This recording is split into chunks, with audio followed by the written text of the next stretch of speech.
This is the Melbourne Design Awards, and I'm very pleased to be joined by Rob and, of course, Daniel from Deloitte Digital. The project is ANZ Virtual Garden, which sounds pretty fancy, but obviously not a real garden. It's virtual. Daniel, what is this? So the ANZ Virtual Garden is a 3-story high interactive screen. So it actually is a virtual take on a vertical garden.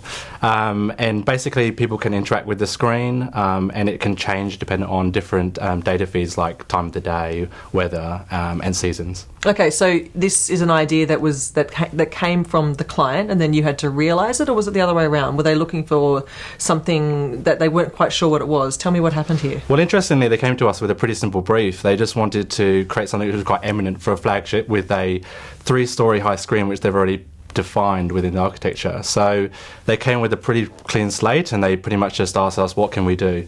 We didn't want to do basically a linear video, so we decided to do something a bit more interactive and a bit more compelling for their customer experience. Did you say this is my great idea, this is what we think? What was the process there? So we went through a pretty linear process. We basically ideated a number of ideas.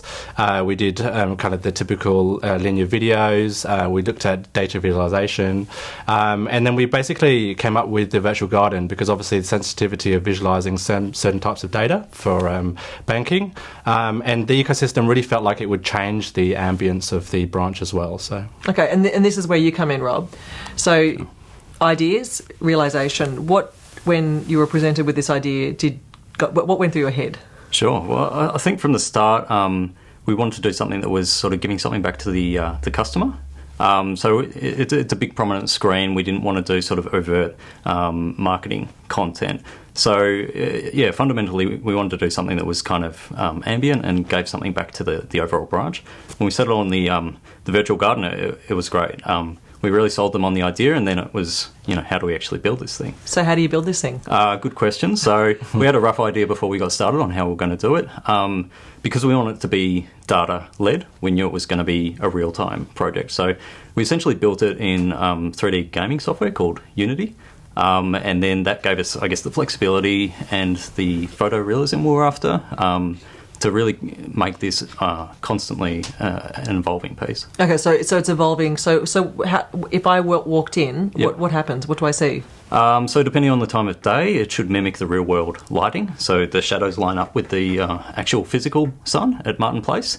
If it's raining outside, you'll see rain on the wall, so it's linked to real-time weather.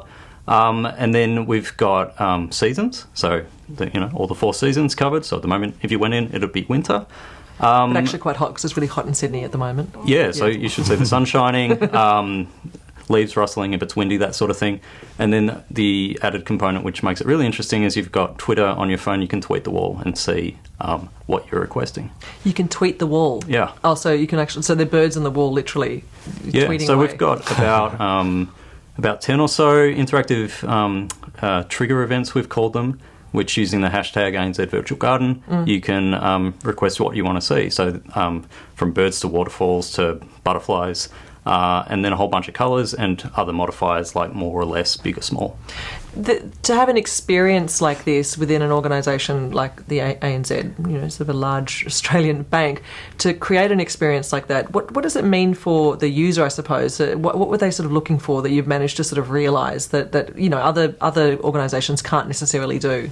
It's an interesting one. I think, what led us into that concept is ANZ's brand essence is your world, your way. It's all about celebrating humanity and that sort of thing. So I guess, we wanted to do something a bit removed from your typical kind of marketing response, and really engage the customer and sort of welcome them into the branch.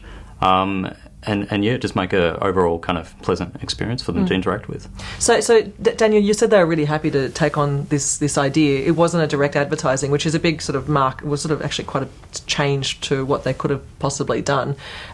Were they really happy with the result? What's the sort of the response that you've had? We've had a really great result. We've had hundreds of people interacting with it through Twitter. We've had lots of people posting pictures, Instagram, that sort of thing as well.